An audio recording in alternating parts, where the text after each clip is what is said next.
Hello बच्चों। Last class में हमने इलेक्ट्रोस्टैटिक्स स्टार्ट किया था। इलेक्ट्रोस्टैटिक्स में क्या था, study of charge at rest, कि चार्ज जो है वो रेस्ट पे रहते हुए कैसे कैसे इफेक्ट डालता है। तो हमने दो चार्जेस के बीच में लगने वाला फोर्स कैलकुलेट किया था कूलम्स लॉ से, और एक क्यू चार्ज से आर डिस्टेंस पे इलेक्ट्रिक फील्ड की क्या वैल्यू रहती है वो कैलकुलेट की थी। आज उसी के ऊपर हम कुछ क्वेश्चंस देखने वाले हैं। पहले रिकॉल कर लेते हैं कि जो फोर्स की वैल्यू थी वो कितनी एक्ट कर रही थी। Q1 Q2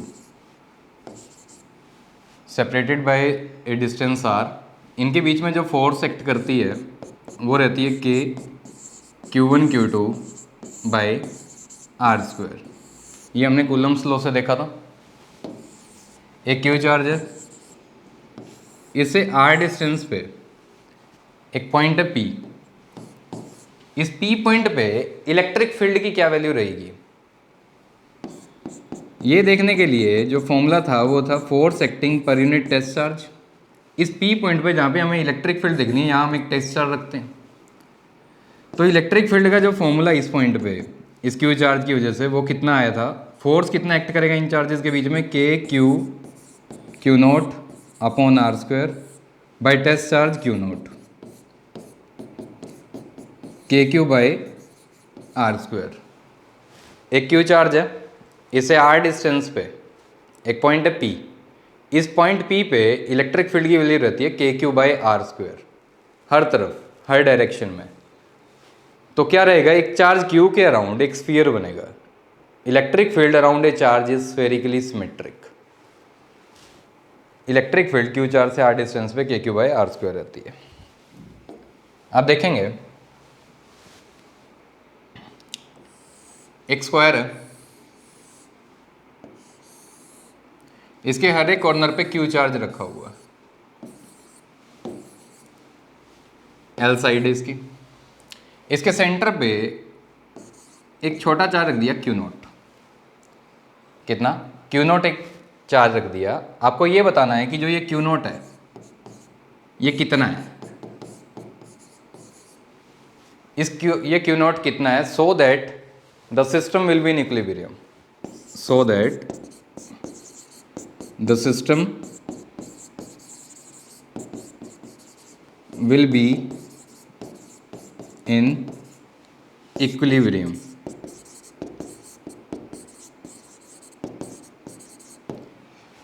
अब देखो, अगर ये सिस्टम इक्विलिब्रियम में है तो हर एक चार्ज पे लगने वाला नेट फोर्स 0 होगा।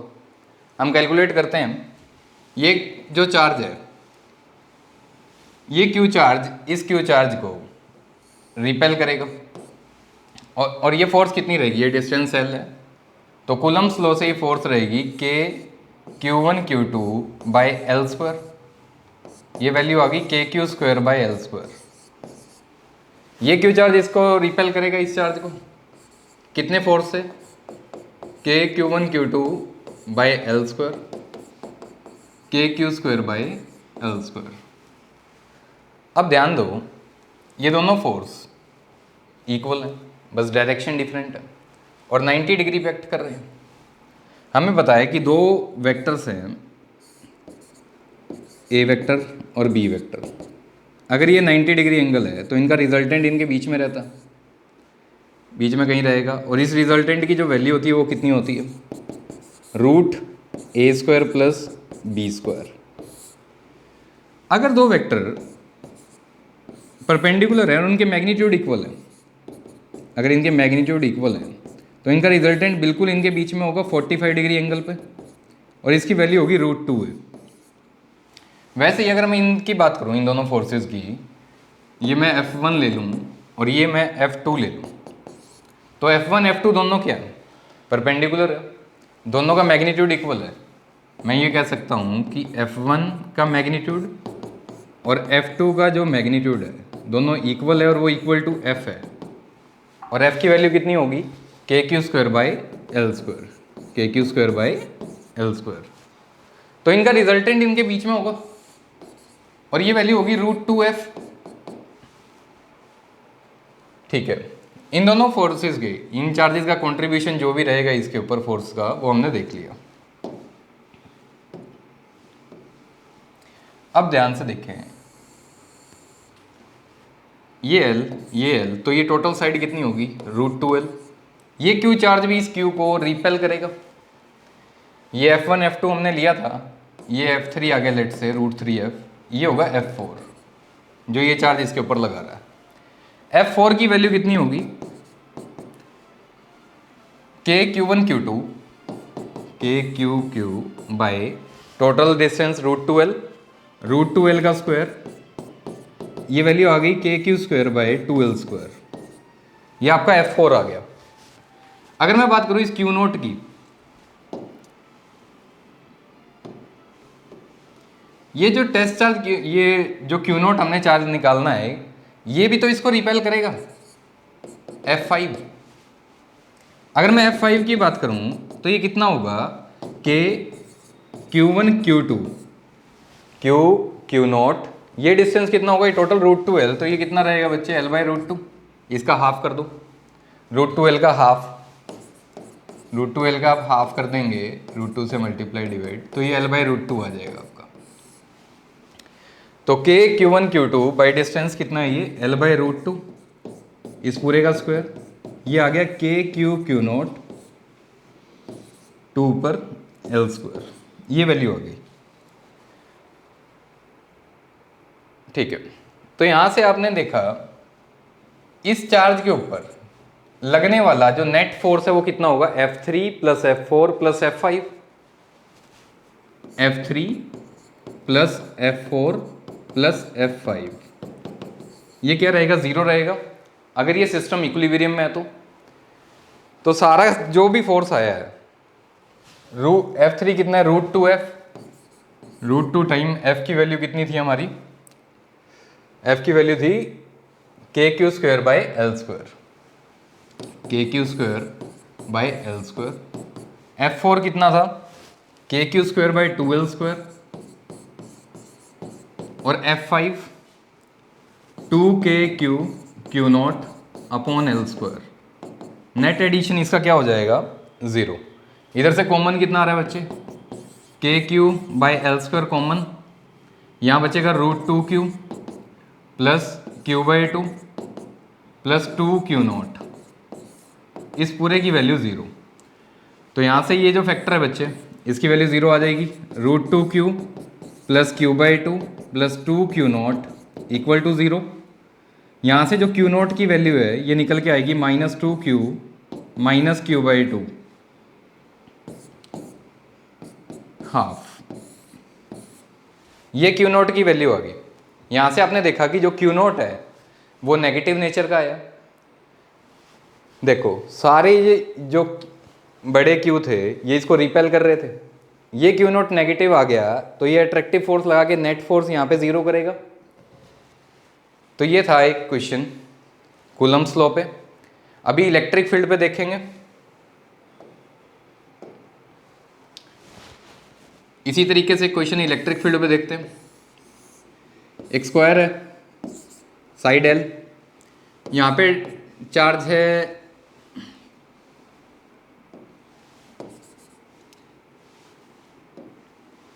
Q, यहाँ पे 2Q, यहाँ पे -Q, यहाँ पे -2Q।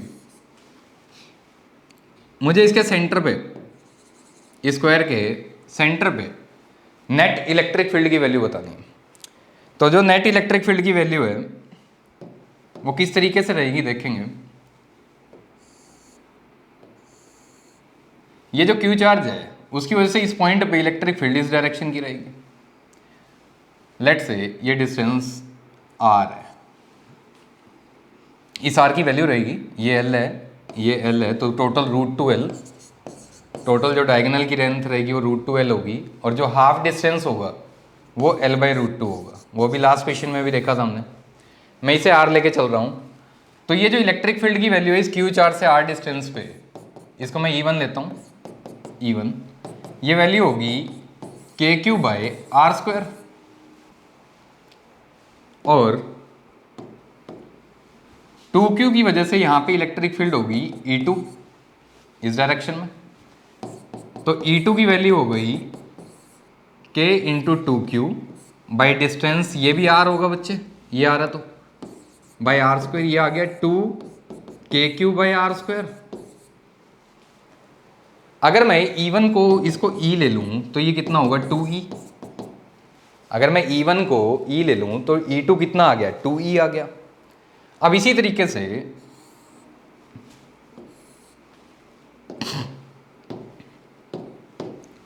नेगेटिव चार्ज जो है वो इसको अट्रैक्ट करेगा। इसको मैं E3 लेता हूँ।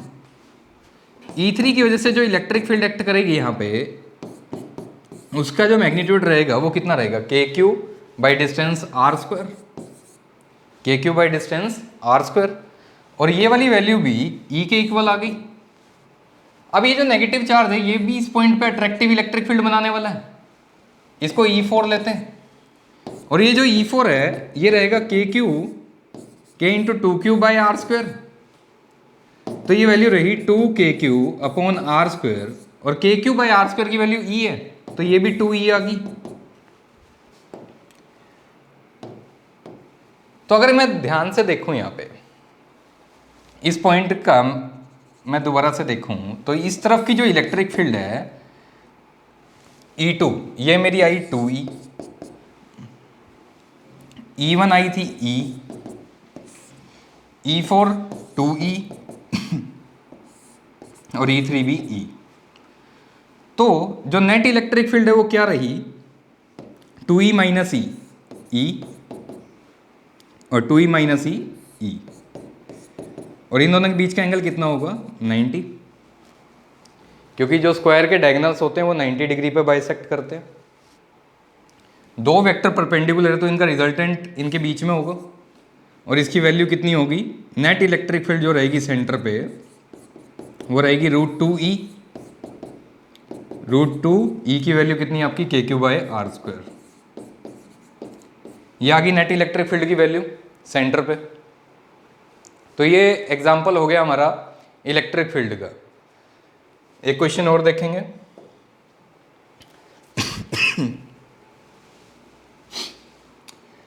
आपने ये देखा था कि एक स्क्वायर है, इसके ऊपर Q चार्ज है। अगर मैं इसको इसके सेम शेप सेम साइज के एक और स्क्वायर के साथ, मेटल स्फीयर है, कंडक्टर है, चार्ज फ्लो करेगा, चार्जिंग बाय कंडक्शन, इनको टच करवा के अलग कर रहा हूँ, तो जब इनको टच करवा के अलग करता हूँ तो दोनों पे Q/2 और Q/2 चार्ज आ जाएगा। ठीक बात है। तो इसके ऊपर अगर एक क्वेश्चन देखें, मेरे पास दो मेटल स्फीयर है, एक Q, दोनों के ऊपर Q और Q चार्ज है, ये A ये B, और इनके बीच का डिस्टेंस R है। तो इनके बीच में जो लगने वाली फोर्स है वो कितनी रहेगी Q1 Q2 by r square, k² by r square. और ये आपको F के इक्वल दी हुई है, गिवन है। आपको क्या करना है कि एक और स्फीयर है C जो सेम शेप सेम साइज है, आइडेंटिकल स्फीयर्स हैं। इस C को A से टच किया और इनके बीच में रख दिया। अगर इनके बीच में रख दें A B, C को इनके बीच में रख दिया, C को A से टच किया और इनके बीच में रख दिया, तो हमें यह बताना है what is the net force acting on charge C और इन विच डायरेक्शन। आपको डायरेक्शन भी बतानी है और मैग्नीट्यूड भी बताना है। तो अगर इसको अप्रोच करने के लिए किस तरीके से करेंगे देखें। जब इसको मैंने A से टच किया तो इन आइडेंटिकल स्फीयर्स हैं, दोनों के ऊपर चार्ज क्या होगा half half, Q/2 and Q/2।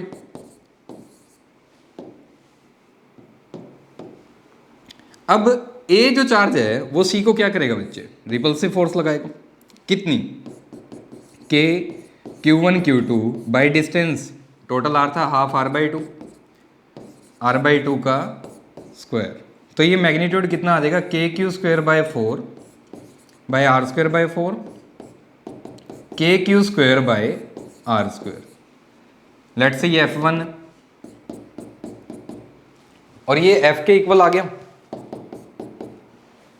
अब जो Q चार्ज है वो इस Q/2 को रिपेल करेगा, और ये मैग्नीट्यूड कितना रहेगा Q1 Q2 बाई डिस्टेंस का स्क्वायर। ये वैल्यू आ गई k² by 2 by R² by 4। ये जो मैग्नीट्यूड निकल के आया है बच्चे, ये इतना आया। और k q square by are square आपका एफ के इक्वल है, तो ये फोर्स आ गया 2F, और इसको हमने F2 लेना है, कितना F2, F1 इस तरफ था, F2 इस तरफ है, F2 की जो वैल्यू है वो 2F आ गई। तो नेट फोर्स C पे कितना आएगा, net force on C is F2, F2 का जो मैग्नीट्यूड है वो आपका कितना है 2F, और F1 का मैग्नीट्यूड F है, तो नेट फोर्स आ गया आपका ये 2F minus F, that is equal to F। F आ गया, नेट फोर्स C के ऊपर, और F का मैग्नीट्यूड था k q square by are square, और इसकी डायरेक्शन क्या रही बच्चे, 2F माइनस F, F बचा इस तरफ, तो इसकी डायरेक्शन रही acting on B2A, net force acting on C is K q square by are square acting along B2A, ये इसकी डायरेक्शन होगी कि जो नेट फोर्स C के ऊपर रहेगा वो F रहेगा और वो टूवर्ड्स B2A रहेगा। ये एक और न्यूमेरिकल हो गया।